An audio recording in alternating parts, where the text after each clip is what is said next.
नमस्कार, मैं आशीष नौटियाल और हम आज बात करेंगे उत्तराखंड में भू कानून की ज़रूरत पर।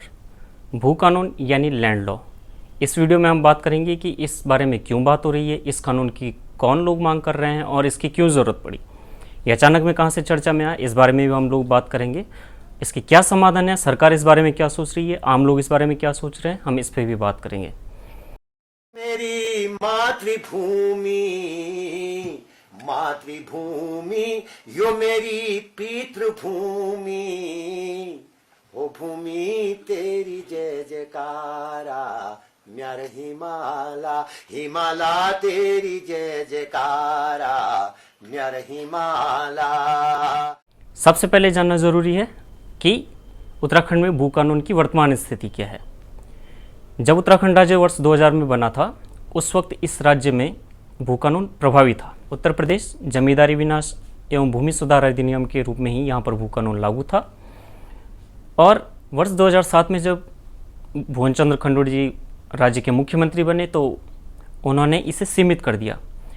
इसे कर दिया गया 250 वर्ग मीटर बाहरी राज्यों के लिए।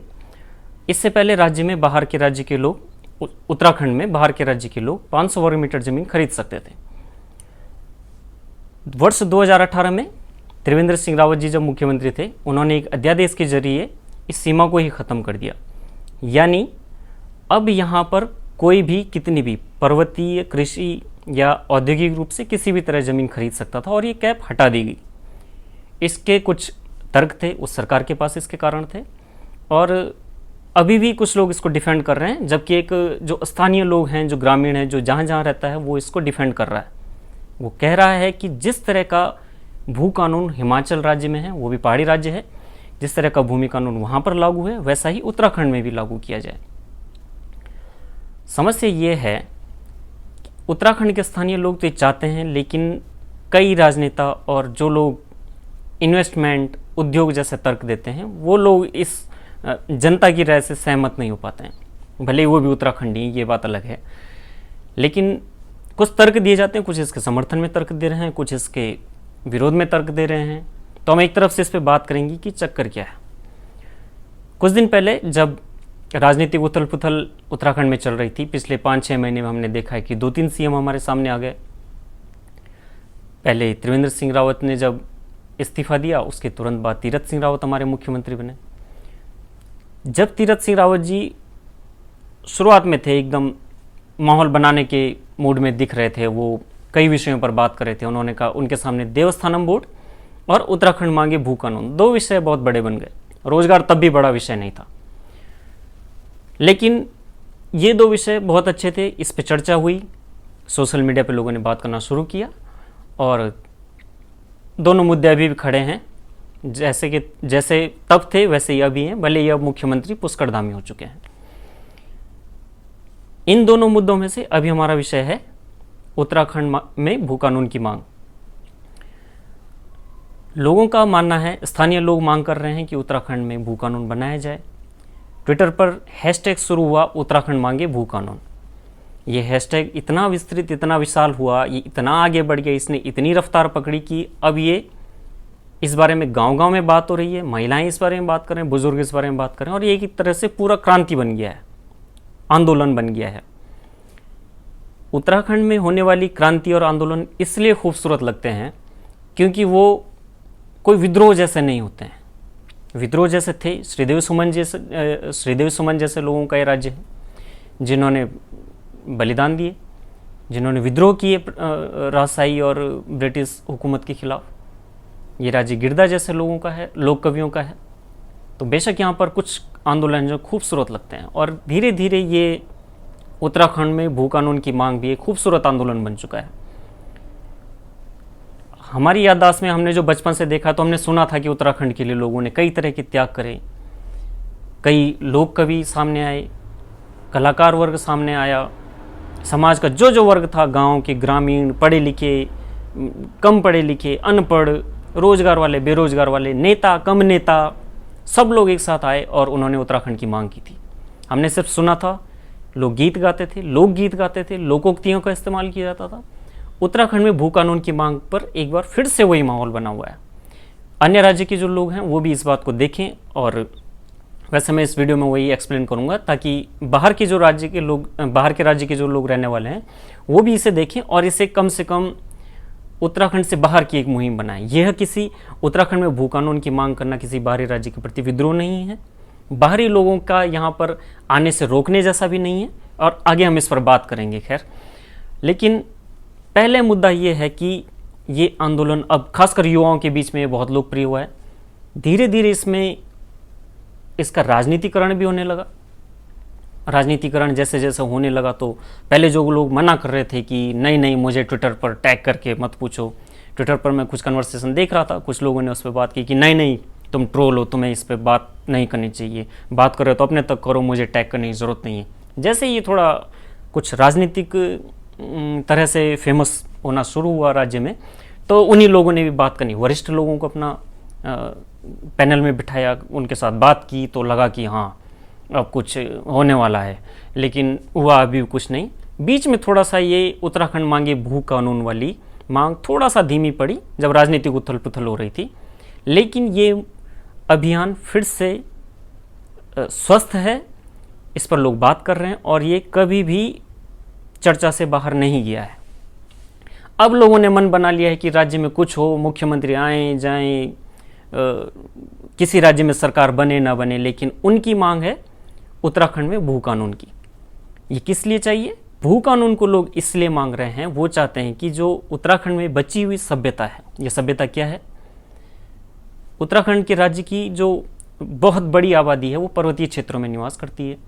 करीब 70% का जो आंकड़ा है वो ये कहता है कि करीब 70% लोग अभी भी पर्वतीय क्षेत्र में और ग्रामीण जनजीवन में रहते हैं। उनकी अपनी स्थानीय बोली है। एक ही बोली में अगर मैं अपने यहाँ की बात करूँ तो जौनपुर से जौनसार और फिर जौनसार से हिमाचल लगते हुए एरिया, उसी 20-30 किलोमीटर के इलाके में एक ही गढ़वाली को 20-30 तरीके से बोला जाता है।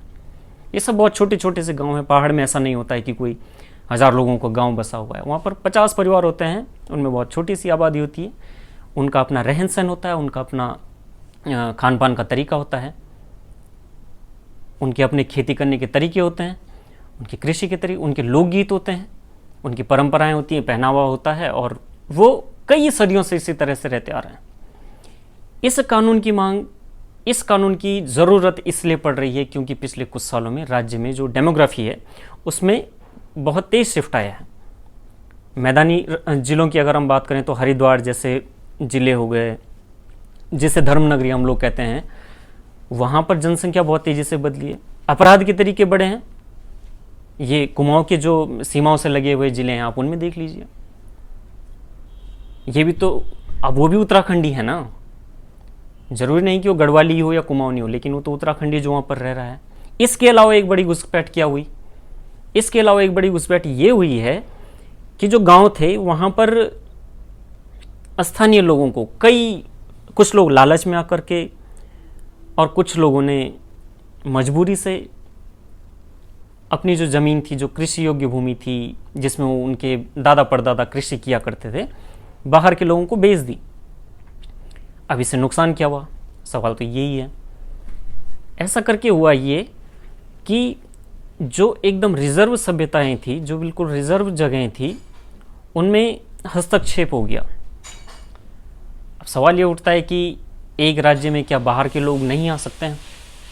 समस्या ये नहीं है। समस्या ये है कि इसी सब के बीच कई तरह की चीज़ें बदलने लगी। खेती बाड़ी तो लोग छोड़ चुके थे, पलायन अभी भी बड़ा मुद्दा है राज्य में।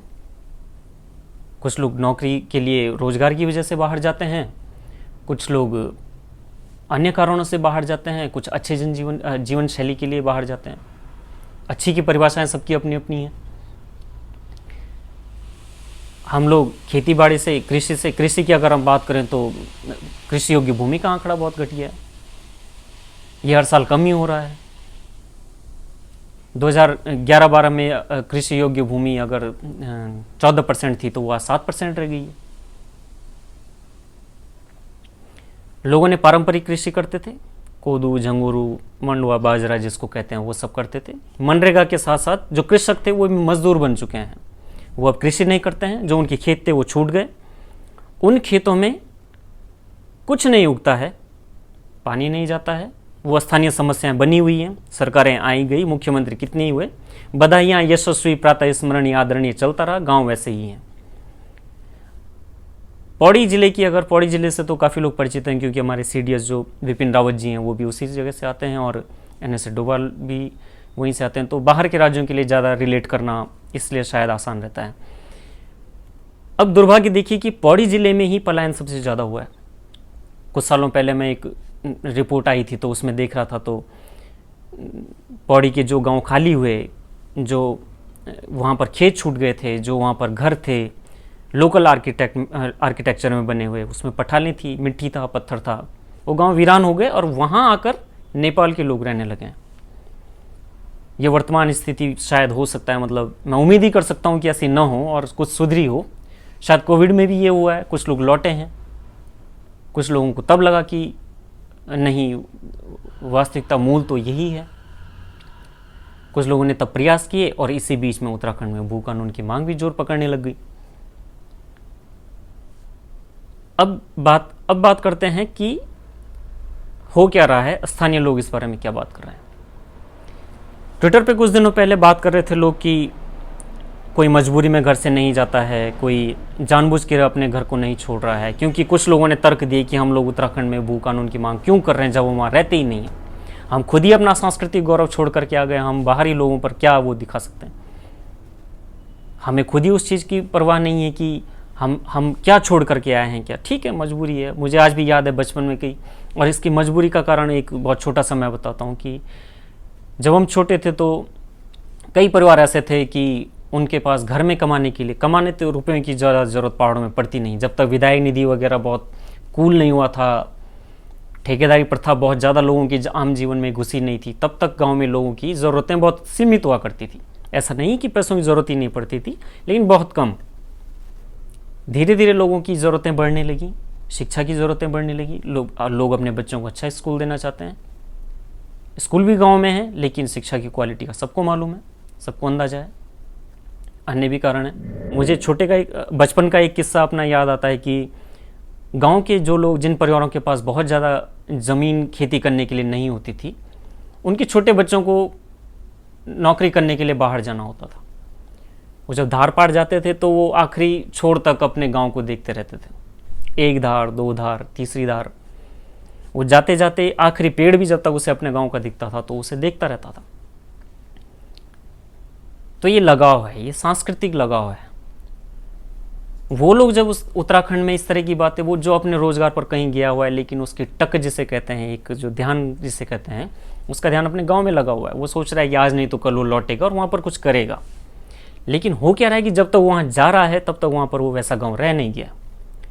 या तो पलायन से वीरान हो गया, उजाड़ हो गया, या फिर बाहर के लोगों ने आकर के वहाँ पर इन्वेस्टमेंट कर दिए। वो इन्वेस्टमेंट सबके अपने अपने सुविधाओं के अनुसार है। जो जैसा चाह रहा है वो वैसा इन्वेस्टमेंट कर रहा है। कुछ अपने कोविड में ये चलन खासकर ज़्यादा बढ़ा कि लोग शांति की तलाश में पहाड़ों की ओर चलने लगे। वो भी ट्विटर पे हैशटैग चल रहे थे, इंस्टाग्राम पे, पहाड़ कॉलिंग। पहाड़ बुला रहा था, नहीं बोले, पहाड़ खुद नीचे दरक रहा है, तुमको कौन बुला रहा है। पहाड़ों को अपनी पड़ी हुई है। लेकिन कोविड में लोगों को लगा कि नहीं, ये शहर, शोरगुल, यहाँ ऑक्सीजन नहीं है, पैसा है तब भी ऑक्सीजन नहीं खरीद पा रहे हैं, शांति तो पहाड़ों में ही है। लेकिन शांति की तलाश वाले पहाड़ जाएं, अच्छी बात है। शांति की तलाश में लोग, ऐसे लोग भी पहाड़ पहुंचने लगे जो जिनका उद्देश्य सिर्फ अपराध और अराजकता को जन्म देना है। अब ऐसे लोग, ऐसी प्रवृत्ति वाले लोग जब उस 50 परिवार वाले गांव में बैठेंगे और वहां पर उस तत्व को डेवलप करेंगे, जैसे कि उस पहाड़ या उस गांव ने, वो कहीं पहाड़ी पर एक टॉप पर बसा हुआ एक गांव है जिसके 5 परिवारों को मालूम ही नहीं था कि दुनिया में ऐसा ही हो रहा है। फिर वो जब जाएगा तो वहां पर क्या प्रभाव पड़ेगा, ये सब हम सब लोग इमेजिन कर सकते हैं। फिर बात आई सरकार, फिर बात करते हैं सरकार की। सरकार का इस पे क्या पक्ष है। सरकार का अगर ईमानदारी से कहें तो सरकार कभी भी उत्तराखंड में नहीं चाहेगी, कोई भी सरकार, वो भाजपा हो, कांग्रेस हो, या आप किसी अगर खुशफहमी में हैं कि कोई नया क्रांति जी वैसा आ जाएगा जो वहाँ पर इस तरह से सोचता हो कि नहीं नहीं राज्य का हित पहले है और राजनीति बाद में, तो वो कभी नहीं होने वाला है। सत्ता का पहला मकसद हमेशा सत्ता में बने रहना होता है। इसके लिए उसे कुछ जुगाड़ तुगाड़ करने पड़ते हैं, कुछ के लिए कुछ। आजकल जब भू कानून पे बात हुई तो कुछ कई लोग इसमें मैं पहले भी बताया कि कई ऐसे लोग इसमें इन्वॉल्व होने लगे। वो लोग भी भू कानून की मांग करने लगे जो खुद सत्ता में बैठे हुए हैं। ऐसे लोग भी लगे हाथ यूट्यूब चैनल अपने प्रमोट करने लगे जो खुद सत्ता का हिस्सा थे 2 दिन पहले तक। मैं तो अब अपना यूट्यूब चैनल प्रमोट करने वाला हूँ इसी कानून के बहाने। लेकिन अब ये ऐसी गंगा बन चुकी है उत्तराखंड में भू कानून की मांग कि हर कोई इसमें हाथ धो रहा है। तो अब सत्ता वालों से पूछो ना कि तुमने तुम जब सत्ता में थे, तुम जुड़े हुए थे, तुमने उस टाइम इस आवाज़ को क्यों नहीं उठाया? वो अब क्यों उन्हें लग रहा है कि अचानक से ही जरूरी हो गया? 2018 में तो अध्यादेश आया था, तब तुम उसका हिस्सा थे, तुम साथ थे, तब भी तो उत्तराखंड का सांस्कृतिक गौरव था, तब क्यों नहीं इस बारे में बात की गई? कुछ लोग खुद को बिल्कुल चर्चा जीवी बता रहे हैं कि हाँ आइए इस पे चर्चा करें। तुम बोलिए, तुम बोलो ना कि तुम्हें चाहिए, तुम समर्थन करते हो या नहीं करते हो। अपने ही गांव के किसी आदमी से पूछ लीजिए कि आपको भू कानून चाहिए या नहीं चाहिए। गांव में भी तो एक ही तरह के लोग रहते हैं, जरूरी थोड़ी है। अपने गांव में तो हम यही करते हैं। अपने से अगर उदाहरण ले तो हमने कई ऐसे उदाहरण देखे हैं कि जब रोड का कटान हो रहा होता है, हर कोई सड़क सीधा अपने घर से चाहता है, इधर उधर कहीं नहीं। वो पुंगड़े डोखरे जो कुछ भी है वो चाहता है कि कटे तो ये कटे। क्यों कटे? ताकि उसको बदले उसको कुछ 5-10 हज़ार रुपया पैसा मिल जाए। ये सांस्कृतिक गौरव है हमारा। इतने ज़्यादा अवेयर हम लोग अपनी संस्कृति के लिए। सोशल मीडिया पे बात करना तो बहुत अच्छा लगता है, ये हैशटैग वो हैशटैग। आज तो हम जो संस्कृति कहीं विलुप्त हो गई उत्तराखंड की, उसको भी आज हम बाहर लाएंगे। 2 हैशटैग फेंक के मारूंगा, धरती बदल हो जाएगी।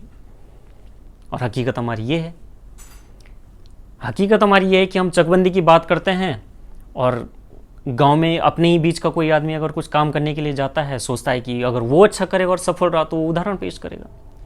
गांव के 4 लोग मिलकर के उसका पानी तोड़ देते हैं। हमें से ही किसी को आपस में गांव में सहयोग की जरूरत होगी, जो कि गांव की मूल प्रवृत्ति हुआ करती थी, जो मूल भावना हुआ करती थी, सहयोग की, सहकारिता की, कोऑपरेटिव जिसे कहते हैं। अब वो नहीं है कहीं। गांव का ही कोई आदमी जाकर के अगर बोलेगा कि मैं ये करना चाह रहा हूं, मुझे 2 खेत की जरूरत है, वो उस खेत को आपको नहीं देगा। लेकिन बाहर का आदमी अगर आ गया तो उसको जरूर उसको भेज देगा सांस्कृतिक गौरव में। इसलिए प्रश्न चिन्ह लगता है। इसीलिए मैं इस भू कानून के मांग पर लोगों से सवाल भी करता हूं कि तुम या मैं इस बार इसे मांगने वाले कौन होते हैं? हम तो अपने पड़ोसी का भला नहीं दे सकते हैं, अपने पड़ोसी से इस बारे में लड़ाई नहीं करनी। ये एक उदाहरण के लिए मैं कह रहा हूं, या ये मेरे पड़ोस की बात नहीं, ये उत्तराखंड के हो सकता है कि सारे भारत में ही ऐसा होता हो। मैं भी अमेरिका गया नहीं हूं, क्या पता अमेरिका के पड़ोस में भी ऐसा ही होता हो।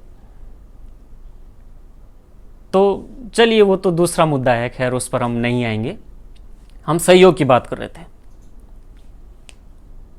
हमारे यहाँ जब सरकार तर्क देती कि अगर जमीन ही नहीं बिकेगी तो इन्वेस्टमेंट कैसे होगा, अर्थव्यवस्था का क्या होगा, तो जो आज तक जो गांव को खुदवा करके तुमने जो खनन कर रहा है उससे आम आदमी का कितना विकास हुआ है? जब कहीं पर स्टोन क्रशर लगाना होता है वहाँ रातों रात सड़क चली जाती है। कुछ लोग अभी तक रो रहे हैं। प्रसव होते हैं वहाँ उन्हें अभी भी 4 लोग ढो करके ले जा रहे हैं। सरकार से उम्मीद का तो ऐसे राज्यों में मतलब ही नहीं बनता है कभी। सरकार तो आती है, वो कुछ नीति वो झुंझुना देती है, अपना समय बिताती है। वो तो उत्तराखंड में भू कानून की ज़रूरत को भी एक झुंझुना ही समझ रही है। वो तो अच्छी बात है कि कुछ यूथ है, एक वर्ग है जो बहुत ज़्यादा अवेयर है और वो अच्छे से इस पर बात कर रहा है। और अगर ये उदाहरण बनता है, ये मुहिम अगर उत्तराखंड में भू कानून की मांग अगर मुहिम अच्छी बनती है तो आगे शायद सरकार पे भी ऐसा दबाव बना रहे। लोग रोजगार के लिए बोलेंगे। उत्तराखंड में पीसीएस एग्जाम 2016 से नहीं आया। अभी कोई बोलता भी तो उसको 2-4 लोग नहीं कुछ नहीं, देखो तुम्हारे गांव में क्या जो है आज विधायक एक योजना फेंक के मारेगा, गांव तुम्हारा बदल जाएगा, बिल्कुल स्विट्जरलैंड बन जाएगा तुम्हारा गांव। ये हमारे बीच के लोग तो हैं, बाहर के राज्यों के लोग थोड़ी हैं। ये तो हमारी प्रवृत्ति बदल गई है ना। हम मनरेगा जीवी जब से हुए हैं, हम अपनी भूमि, जब तक बाहर के लोगों ने नहीं बोला कि तुझे तो इसका 1 लाख मिलता है, मेरे जैसे गरीब आदमी के लिए तो 1 लाख भी बहुत ज़्यादा है।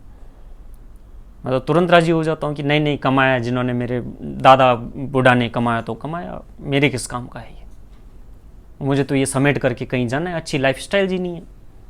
तो सांस्कृतिक गौरव भी तब आया ना जब बाहर के लोगों ने हमें समझाया।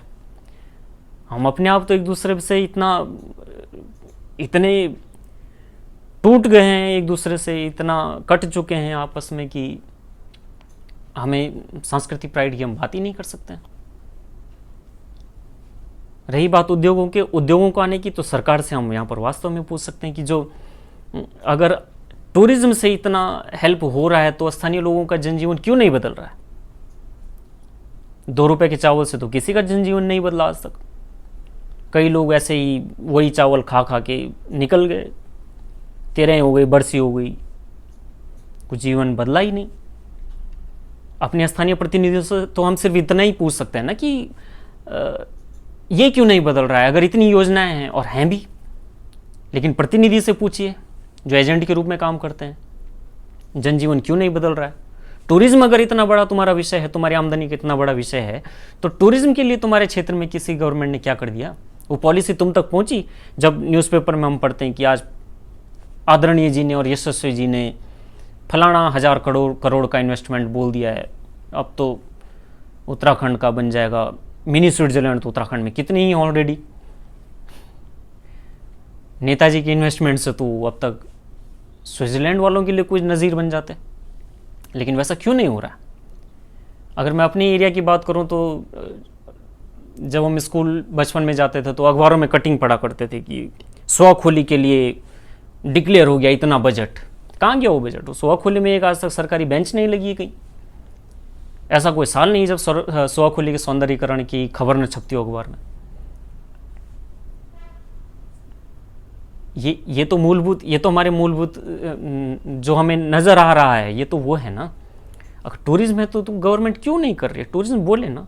हमें अन्य चीज़ों पे जो बिल्कुल अनएथिकल हैं, जो हमारे समाज का हिस्सा ही नहीं थे, हमें आमदनी के लिए या अर्थव्यवस्था के लिए उन चीज़ों पे क्यों निर्भर होना पड़ गया? लॉकडाउन फर्स्ट जब कोविड में लगा था तो 5 दिन के अंदर अंदर शराब के ठेके खुलाने पड़े। मैं उम्मीद करता हूँ कि उससे अर्थव्यवस्था डबल ट्रिपल और जो कुछ भी होता है, जहाँ तक गिनती होती है उतनी बड़ी हो। खनन हमारा रोजगार का, हमारे रोजगार का भी वो जरिया बन गया है। उससे और लोग भी प्रभावित हो रहे हैं। जो छोटे छोटे बच्चों से पूछे, पहले उत्तराखंड के लोग बोलते थे मेरे बैच तो फौज में, मैंने भी फौज में जाना, और वो बोलता है मैंने भी खनन करना है, 4 ट्रक चलेंगे सब, देखो तुम बस 4 साल की बात है। इस तरह के उदाहरण तो हम लोग आपस में तैयार कर रहे हैं। जिन चीज़ों के लिए कहने वो मतलब ये कि जो चीज़ें हमारी पहचान थी, हम खुद उससे दूर हट गए और हम सांस्कृतिक गौरव की बात करते हैं। बेशक उत्तराखंड में भू कानून की ज़रूरत है, बेशक उस संस्कृति को सुरक्षित रखने की ज़रूरत है, वरना तो पहाड़ में भाग ज़्यादा और पहाड़ी कम रह गए हैं। वास्तविकता तो यही है। यूनेस्को उसको विरासत घोषित कर दे, उसके बाद तुम जो मर्जी वो करो, क्योंकि लक्षण ही यही हो गए गाँवों के। 80 साल 85 साल के बुजुर्गों और महिलाओं के अलावा में है ही कौन? और ये भी हकीकत है कि हर कोई सिर्फ शौक से गांव छोड़कर नहीं गया है। मेरे जैसा आदमी तो बिल्कुल भी शौक से गांव नहीं छोड़ता है। मैं अपनी तिबार नहीं छोड़ता हूँ। ऐसे ही आप भी होंगे जो इस वीडियो को सुन रहे हैं, देख रहे हैं। उत्तराखंड से, संस्कृति से लगाओ हर किसी का। मैंने आपको उदाहरण बताया कि एक नौकरी जाते वक्त जो लड़का, जो युवा होता था, अभी भी वो आखिरी नज़र तक उस धार को देखता था। सड़कें नहीं होती थी, 5 किलोमीटर पैदल जाते थे। अब कम से कम सड़कें, चाहे वो खेत जैसी सड़कें ही हैं, लेकिन एटलीस्ट अब कम से कम अब सड़कें टच हो चुकी हैं और हो भी रहा है। लोगों के पैटर्न बदले हैं, जीवन शैली भी बदल रही है। तो सरकार हम लोगों को इतना मजबूत कर दे कि हम वहीं पर अपने लिए रोजगार डेवलप कर लें। तुम टूरिज्म के अलावा कुछ कहते ही नहीं हो, तो टूरिज्म के लिए वहाँ पर अपॉर्चुनिटी डेवलप कर दो। सरकार जब अपना बजट छपवाती है, पेश करती है कि ये घोषणा हो गई, वो घोषणा हो गई, उसका फीडबैक भी लेने कोई आए ना, कि इतना पैसा जब लगाया था तो वो उससे क्यों नहीं बदला। वहाँ का वो आदमी, वो कृषक था, उसने 5 साल में क्यों नहीं ये कर लिया अगर तुमने कृषि के लिए इतना फंड एलोकेट किया था, इतनी नीतियाँ बनाई थी। और फिर आप कहते हो कि नहीं भू कानून की ज़रूरत नहीं है, बाहर के लोग यहाँ ज़मीन खरीदेंगे तब तुम लोगों की ज़िंदगी बदलेगी, वरना गढ़वाली रहेगी गढ़वाली, कुमैया रहेगी कुमैया, वरना तो माइंड सेट यही है। देहरादून में तो यही बात होती है, जबकि देहरादून उत्तराखंड नहीं है। पूरा उत्तराखंड, उसमें जितने ज़िले हैं उसके गांव उत्तराखंड है। देहरादून तो एक शहर है, उसमें उत्तराखंडियत सिर्फ विचारों में, जो आपस में लोग माइक मुइक लेकर के बैठते हैं, सिर्फ वहाँ पर जिंदा है, वहाँ पर नजर आती है। उन्हीं कुछ प्रगतिशील विचारकों में से आप किसी से पूछेंगे भू कानून चाहिए, वो बोलेगा, वो दो बार सोचेगा कि। और किसी अगर आप उसको समारोह में बिठाइए, उसको माला मूला पहनाइए, तो तब वो दूसरी बात बोलेगा। तो अपने और आप, मेरे और आपके हित तीसरा व्यक्ति थोड़ी ही निर्धारित करेगा। देहरादून से आने वाला व्यक्ति थोड़ी निर्धारित करेगा। उसके लिए तो हमें खुद अवेयर होना पड़ेगा ना। वहां से वो चीज जागेगी जिस संस्कृति की हम बात कर रहे हैं। एक मांग जो और उठ रही है, इसके बाद कुछ और राजनीतिक दल भी बीच में आए जिन्होंने मांग की कि इसमें भू कानून, एक सख्त भू कानून बना करके उसे संविधान अनुच्छेद 371A के अंदर डाला जाए, उसके तहत किया जाए उसको। पूर्वोत्तर भारत में कई राज्य हैं, सिक्किम है, नागालैंड है, जो जनजातीय हैं। उन्होंने अपनी सभ्यता के लिए, और सरकार ने उनको कुछ विशेष वो दिए हुए हैं प्रावधान, ताकि जो अपना जनजीवन है उसको सुरक्षित रख सकें, अपनी सभ्यताओं को सुरक्षित रख सकें। लेकिन पहले हम लोगों में तो वो भावना आए, तब तो हम उस संस्कृति को सुरक्षित रखने की बात करें। सिर्फ एक कानून बना देना भी समाधान नहीं है।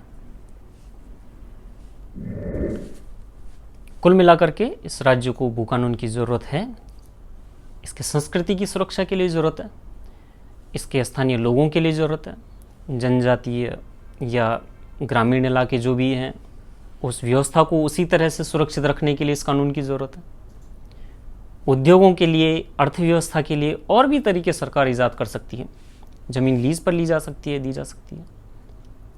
अगर बुनियादी सुविधाएं उन गाँव में, उन जगहों पर पहुंचा दी जाए, तो गांव के लोग ही इतने मोटिवेट हो जाएंगे, इतने प्रेरित होंगे कि शायद वही कुछ इस तरह का कर जाएं कि बाहरी इन्वेस्टमेंट की जरूरत ही नहीं पड़े।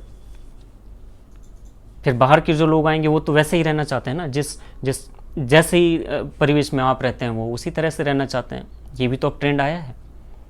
गढ़वालियों का, और गढ़वाली मैं इसलिए ज़्यादा कह रहा हूँ क्योंकि मैं खुद गढ़वाली हूँ, इसका क्षेत्रीय या उससे कोई संबंध नहीं है।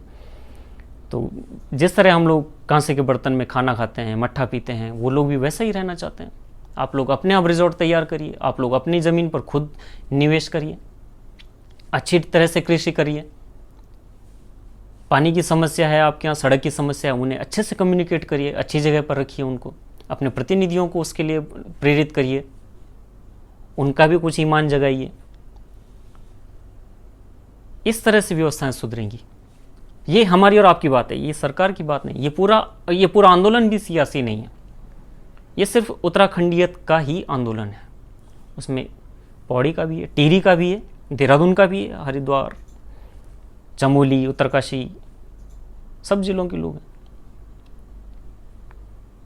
तो इस खूबसूरत आंदोलन को अंजाम तक पहुंचाना ही है हमारा, फिलहाल सिर्फ ये उद्देश्य होना चाहिए। और ये एक अच्छी पहल हो सकती है। अभी इतना सही समय है, और मैं कई टाइम से इस वीडियो को बनाना चाह रहा था, लेकिन मेरा इस मामले में बहुत अनुभव नहीं है। और अच्छी बात है कि मुझे ऐसे समय पे मौका मिला है, और ऐसे विषय से मैं शुरुआत कर रहा हूँ वीडियो बनाने की। और अगर आप लोगों का समर्थन मिलता है, तो आप लोग इसको पसंद करते हैं, तो मैं भविष्य में और भी विषयों पर अपनी बात रखूँगा।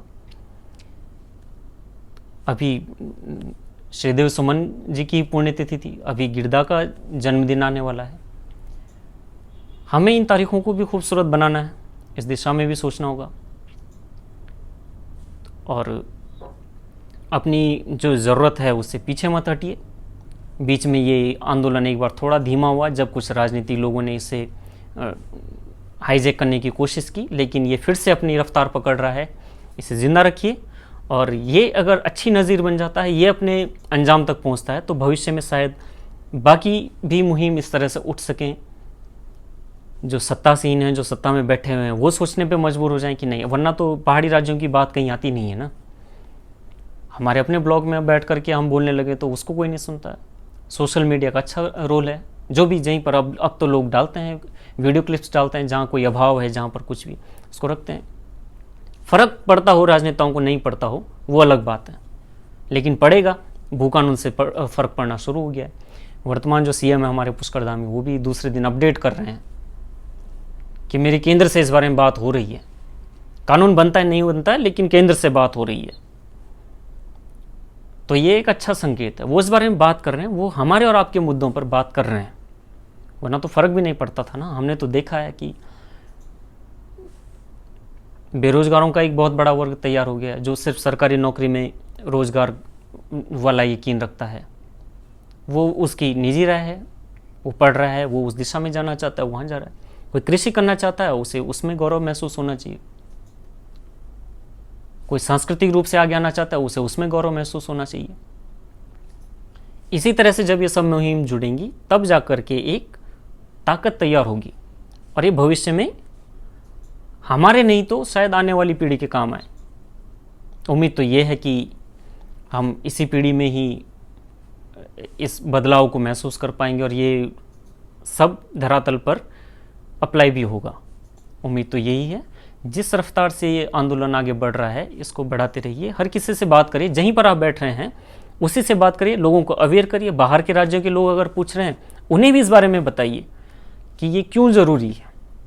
यह किसी अन्य राज्य से द्वेष नहीं है। आपस में बात करिए, घर में बात करिए। मैं पहले भी कहा है कि पहली बार, मतलब अपनी आंखों से तो हम पहली बार देख रहे हैं कि जनकवि, लोक कवि, स्थानीय गीतकार, सब लोग इस मुहिम में आ गए हैं। सब लोग अपनी तरफ से पार्टिसिपेट कर रहे हैं, और ये बहुत ही खूबसूरत आंदोलन बन गया है, और ये अच्छे मुकाम तक ये जाना चाहिए। और अगर आप लोग ये वीडियो पसंद करते हैं, तो मैं भविष्य में ऐसे वीडियो कोशिश करूँगा कि ज़्यादा से ज़्यादा विषयों पर बोलूँ, बात करूँ, और आपकी और हमारी बात ये होती रहेगी। देखते रहिए, शेयर करिए और समर्थन भी करिए। धन्यवाद। जय उत्तराखंड, जय भारत।